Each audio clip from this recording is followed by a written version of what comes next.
Give me fuel, give me fire, give me that which I desire.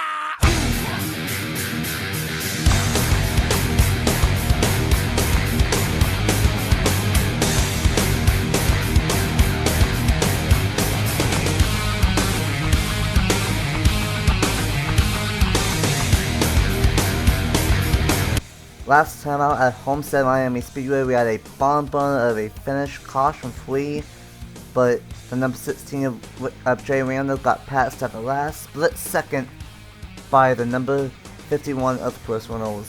What will happen here as we are back from the first off week of the season, and then we head out west at a brand new version of the Phoenix Raceway. 37 laps on tap, who will win here for the SeatGeek 150 at Phoenix Raceway. What's up everyone, it's little boy and that's Racing 97, aka Nathan Stapleton, and welcome to the desert, and welcome to a brand new version of this racetrack. We've always used the 2011 replay version, but not anymore. We are at the 2019 version. We flipped tons around, we moved the start finish line, and it's going to be very interesting of what ends up happening here this week for the Trust and the Cup Series. And not alone for the first time ever, I got the owner of Hammer Freezing Racing. I got Jack Haas up here in the Powerade Truck Series booth. Yeah, Nathan, it's great to be here. Thanks for having me. As you mentioned, first time in the booth for any series, so I apologize to all the viewers beforehand. Something I've been looking forward to doing for a while, but the opportunity's finally come up, so I'm ready to get started, I guess. Yeah, without doubt, it's going to be a interesting race, first short track of the season for season number 5, and unlike the Cup Series where we don't have that many, Truck Series I believe has 7 or 8 short tracks this season, so these truckers are going to be doing some short track racing a lot this season, but this is a short track unlike any other, especially with this brand new version of it being flip-flopped. These drivers will go down the dogway, they will have multiple different groups to work with, but what do you think we will see here at Phoenix? Well, I gotta be honest, I'm not sure at all what we're gonna see. This will be, for me, the first time I've seen this version of the track used. I am quite excited to see how the drivers use that dogleg coming just off the start-finish line. It's a short race, 37 laps. I'm looking for it to be real aggressive, and that's probably what it's gonna take to win this race. Yeah, without doubt. Only 37 laps, one pit stop. That will come really late, about like 25 or so very late in this one, and have to see how those pit stops will work out. Of course, with it being a short track, most likely qualifying position is going to be really end up winning this race. After the first 2 races of the season, here's how the points shake up. Trent Whitfield, the Daytona, has a 2-point advantage over Johnny Hernandez in second. Logan Williams is in third, 6 points behind. Jordan Stout is in fourth, 11 points behind. Same with Matthew Burnett and Sean Mullen, all 11 points behind. Chris Chicago in 7th, 13 points behind. Felicity Mendoza is in 8th, 15 points behind. Eli Boyd is in 9th, 16 points behind. And Jay Randall, plus 15 after his good one at Homestead. He's now in 10th, 17 points behind. And we're going to have to wait and see if he will leave here with a point lead. And let's go ahead and get these truckers rolling off here at Phoenix Raceway. And it will be the number 98 of Donnie Fallington with his first pole on the channel in the number 98. And alongside is Stephen Collin in the number 24. Row number 2 is Aaron Abel in the number 11 and Kyle Siswai in the 99. Logan Williams and Jordan Stout in row 3. Row number 4 is Brianna Nelson and Felicity Mendoza. And rounding out the top 10 is the number 17 of the season 1 champion Juan Garcia. And Ben Watson in the number 23. Make sure everyone is rolling off, and looks like that is the case. 37 laps on tap at the first short track race of the season. Who do you think will win here at Phoenix? That's a tough one. I do like row 3. Logan Williams off to a strong start this season, 3rd in points. I like that inside line.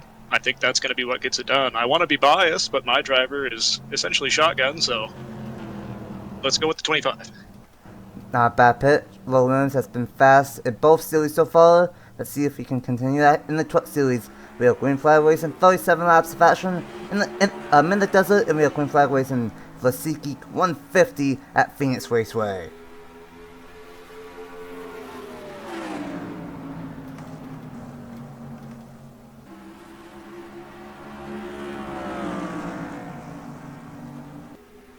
can see the craziness that we will see all day long with that dog lane. Juan Garcia getting like 3 or 4 spots with the dog lane, all the way up to 4th place, 3 wide throughout the entire field. The first 5 laps are going to be very, very sketchy. Farmington will lead lap number 1, but watch out, here comes Enables. They are going 4 wide here all over the place. This is definitely the aggression I was expecting to see. Actually, it's even more aggressive than I thought. What a move by the 17 to start the race. He was kind of my second pick, but I ultimately went with the 25. Sorry, Logan. That was unreal. I think I already like this track, and we're only on lap 3. Definitely a fantastic new version of Phoenix Raceway, and I bet Reggie Folkman loves what he sees with Tricon up front and able to the race lead for how long? Season 1 champion Juan Garcia to the inside. A bunch of 3-wide racing. Sustry got sideways back there in that orange 99.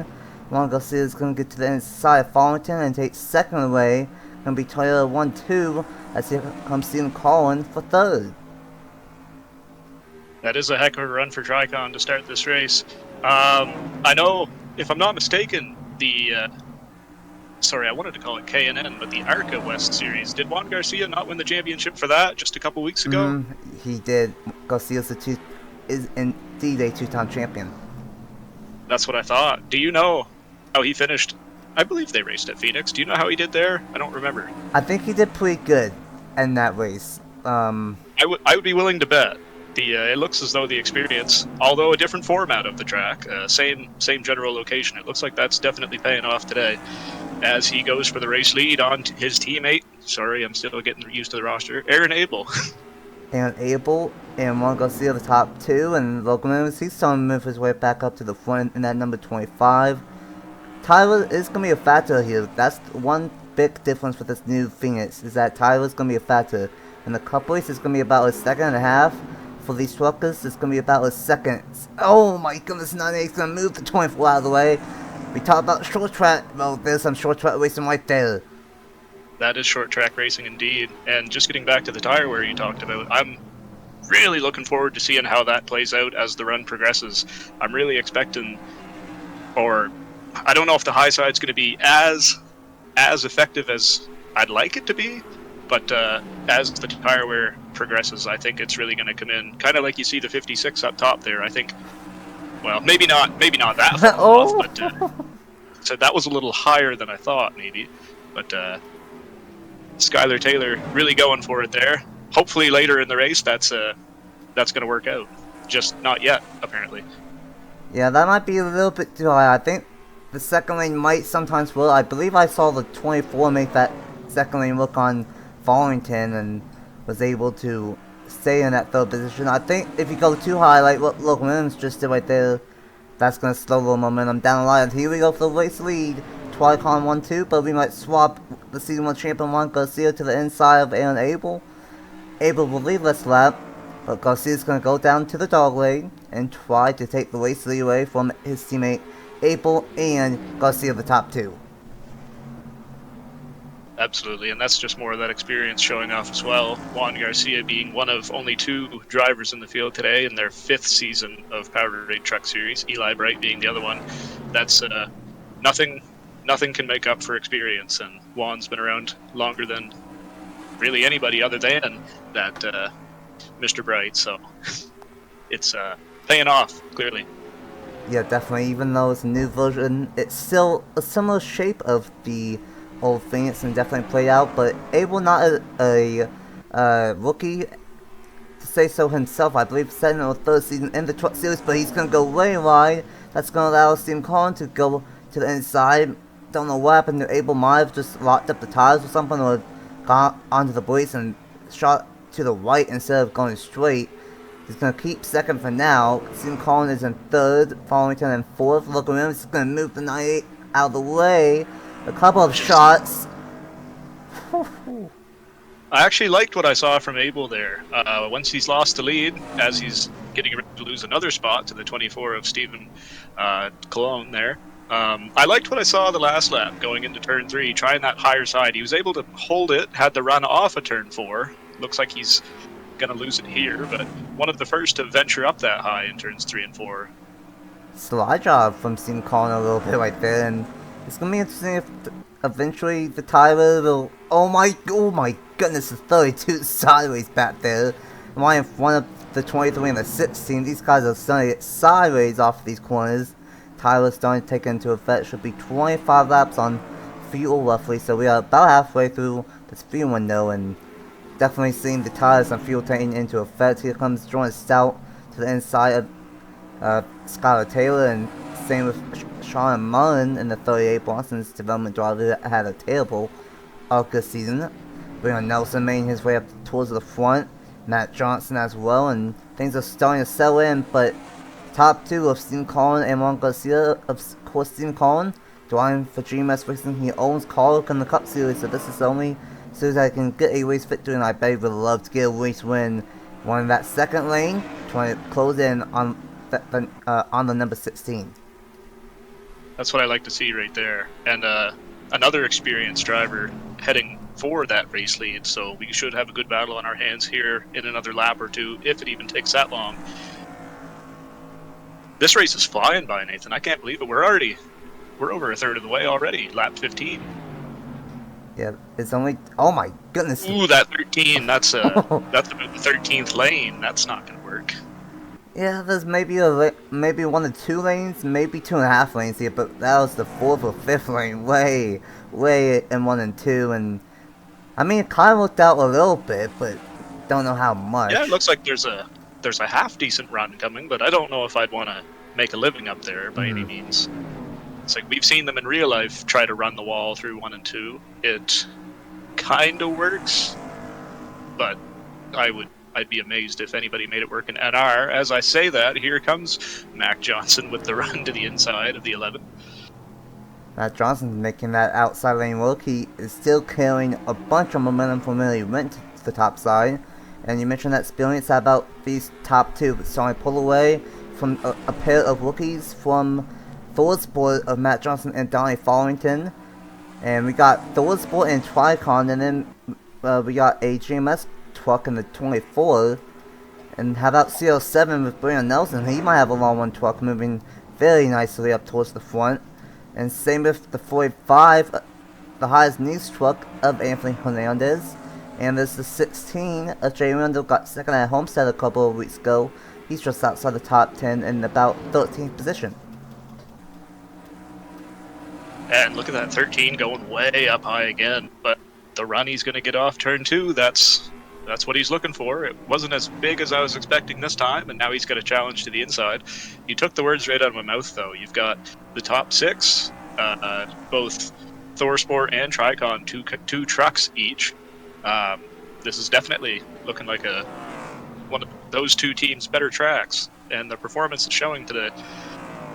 Yeah, definitely Tricon 2 trucks up front, and they have 4 in total, and same with ThorSport, 4 in total. Steam Colin running that second lane in 1 and 2. Didn't quite work out for the 24, but Steam Colin just searching around, maybe learning something for after the pit cycle, and gonna be Absolutely.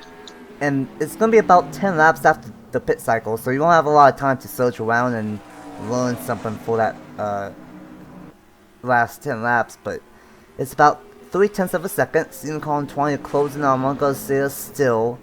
And I don't know how many race victories Juan Garcia has, but I know he has probably a lot. Actually, I do know he has 9. It's a 3-way tie with Juan Garcia and 2 other people with 9 wins on the channel. He's trying to get win number 10 here today. And if he wants to do that, he's going to hold off this 24 who is starting to close in with 17 laps to go. Hurts my feelings to hear somebody has 9 wins. I've only got 1, and it wasn't even with me.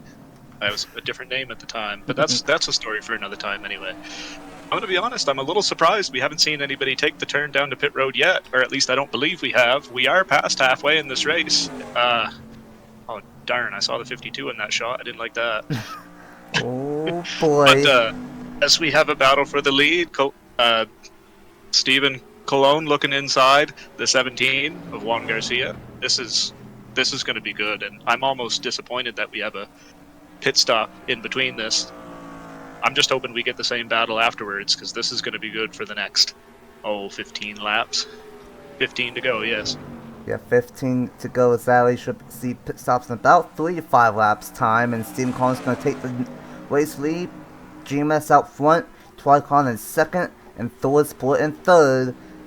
And have to see if Juan Garcia can close back in with a great 3 and 4. Stephen Collins with a bad 3 and 4. This battle might not be over before pit stops. No, absolutely not, and I don't want it to be. There are many battles on the track, but none of them are for first place. This is good stuff right here. And if they're not careful, they are going to let that 98 of Donnie Follington catch back up. Yeah, looks like the 98 might have a little bit of a long one truck late in this one, and that's not too bad, because if you can gain enough time and get a good pit stop, he could easily have a shot at this race victory still. A couple of laps away from pit stops, we might even see a couple of trucks pit this time by, and it looks like that might be the case. Yep, here we go. Stephen Collins gonna pit. Here we go. A late turn down pit road, but a smart one, I will say. As I said, I'm surprised nobody made the turn before this, with only a little over 10 laps to go. I think it would have been not a bad idea to split this one up, but I don't get paid to sit on the pit box and make those decisions. Yeah, the only team owner, though not a crew chief, but Stephen Collins gonna follow him here. I believe it should be a 4-tire pit stop with everybody here, with how bad the tire is, about a second. And yeah, I don't see any benefit in trying 2 tires here. There's just so much fall off, and too many other guys are going to be trying that same strategy of 4 tires. So okay, never mind. Okay, and this is why that we are not crew chiefs. 2 tires for them. Well, I suppose it is only a little over 10 laps to go, but I'd be curious to see which teams are trying the 4-tire strategy, because I think we'll have to see how close it gets, if anybody did try the 4 tires. It's going to be interesting, for sure. I know if I wasn't up here right now, I'd be on the radio right now with the 52 team telling them to take 4. Yeah, 4 is definitely going to be the way to go, especially with the tire. But I think everybody, for the most part, did do 2 tires, shockingly. And let's see here. Oh my goodness! Look at this battle. This could be very, very close. Is that for position? That is bad fair, and I believe so. The 45 and the 2, there they are. They are just now exiting pit road, and it should be. Yep, there we go. It's the 17 and the 24. And then we are still going to have a battle here between Juan Garcia and Stephen Collins. I wish I had checked to see where the 45 and the 2 were running before the pit stop. I might have missed something.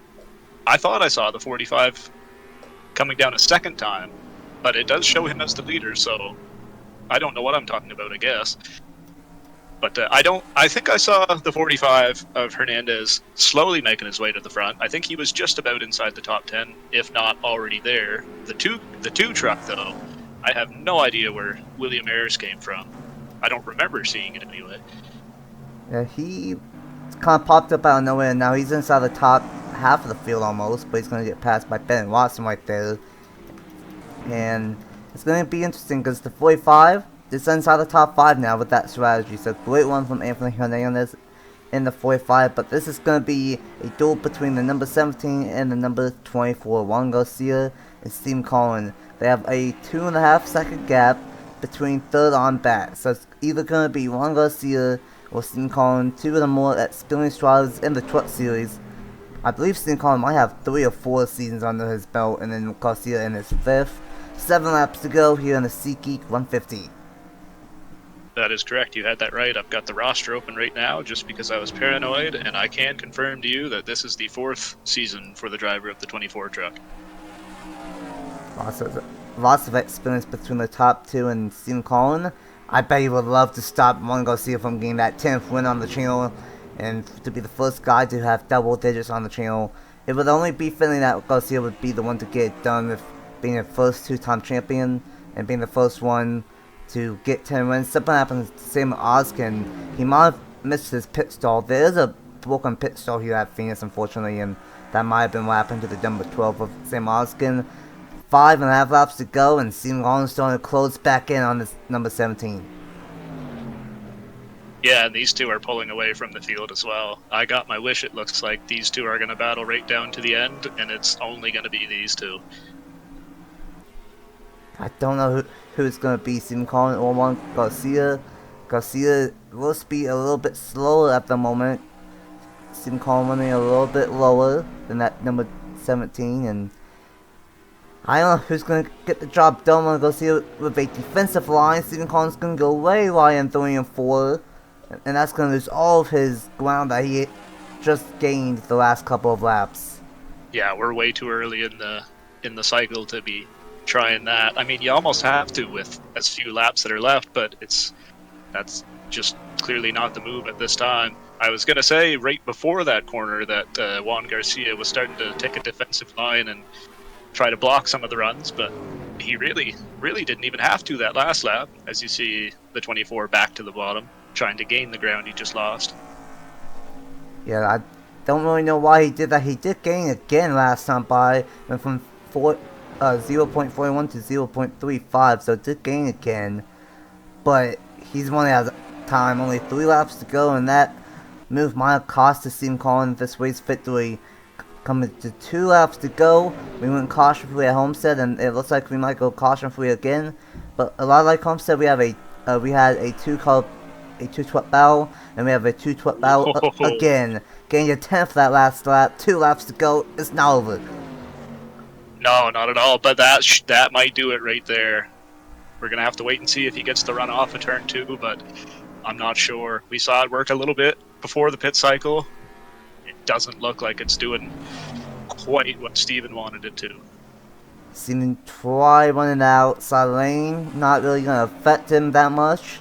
Yeah, he lost the 10th last time by. Final lap here at Phoenix for Stephen Collins and Juan Garcia.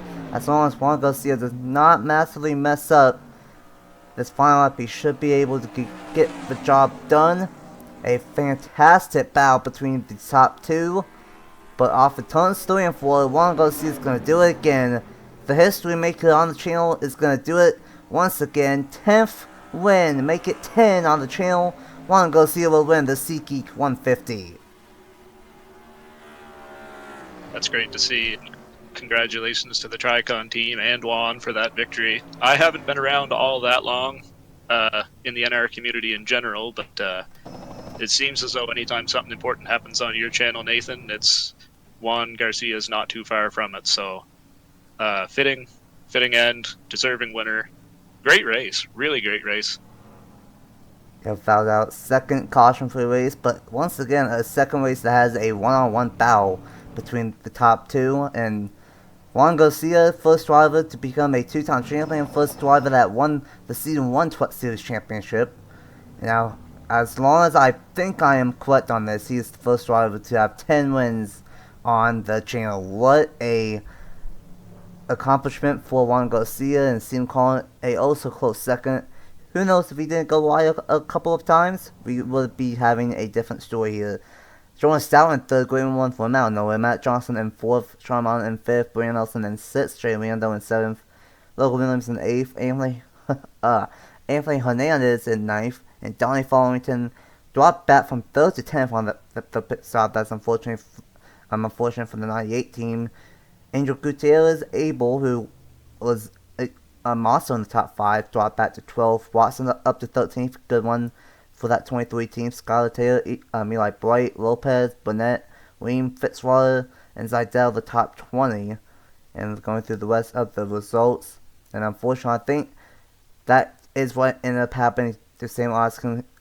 I don't know if he just missed his stall, like I think he did, or if he got hit and had to teleport to the stall. But tough break for Sam Oskin right there. But what a race, caution free, but once again, a one-on-one battle.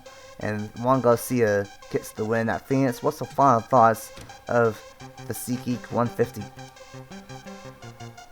I think I just a couple moments ago touched on it. I think overall it was an awesome race. It was a pleasure to finally come up into the booth. I hope it's something I get to do again, because this was a lot of fun.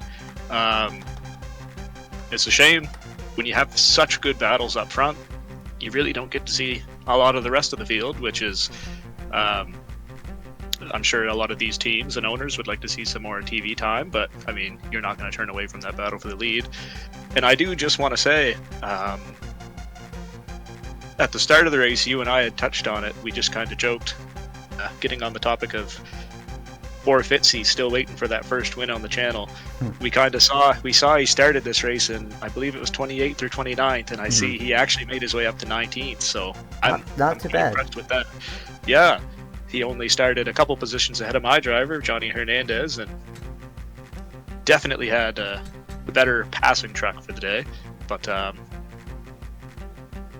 just congrats once again to Juan Garcia.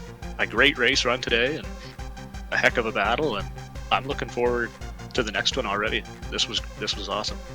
Yeah, without a doubt, Phoenix definitely a pretty good version here, and apologize for the lag spike randomly. For what reason? This is the only BMC track that has lag issues, but it was a fantastic race between Garcia and Colin, and I am very much looking forward to the couple races tomorrow here at Phoenix for the SeatGeek 500K, and we will have to wait and see if who can get the job done there. And you touched on Fitzy. He did gain about 9-10 positions, but still not the top 10 for him. But Juan Garcia will get the job done here at Phoenix, and you guys will see the points coming up next. And until next week for the Qualcomm 175, I believe, at Willow Springs for the first World Course race of season number 5. That's going to be amazing. And until then, and until tomorrow for the couple race, we will see you guys next time. Bye!